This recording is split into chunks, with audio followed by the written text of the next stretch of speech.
The lead detective who cracked a murder case in North Miami that happened, get this, more than 60 years ago. Local 10's Sanella Sabovic is live with what finally broke open this case. Sanella?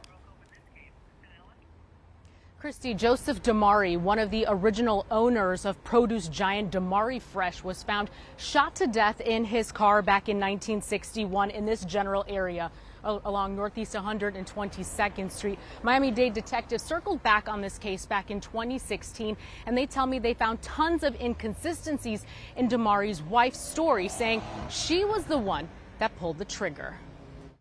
Who killed wealthy businessman Joseph Damari? Well, that question has been asked for 62 years. Now Miami-Dade cold case detectives have an answer and say it was his wife. We were able to identify Frances Damari as the individual who orchestrated and ultimately led to the murder of Joseph Damari. Damari, one of the original founders of Damari Fresh, was found shot to death in his car in an empty lot off Northeast 122nd Street and Bayshore Drive. His wife, Frances Damari, told police they were on their way to dinner when two armed men pointed a gun to her head and pistol whipped her. She became unconscious, and when she woke up, she found her husband's lifeless body. Investigators found inconsistencies with her story, saying there were no armed men and that Damari was killed with his own gun in his garage. She was beat up. She was hit with the firearm. She had no injuries.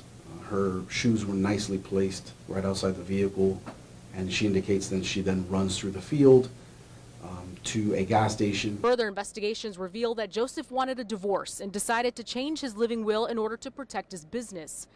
Damari's son Richard was 19 when his father was murdered, and he tells me that he always knew who pulled the trigger. There was enough evidence that my stepmother should have been arrested that day. While I'm relieved on one hand, I'm probably more angry now that feeling that the police had no intention of solving this murder.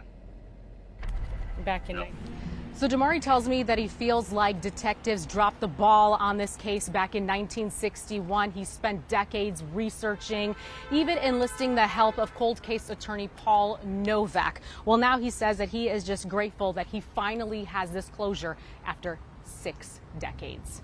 That is the latest here out of North Miami. Sanella Sabovic, Local 10 News. That is just incredible.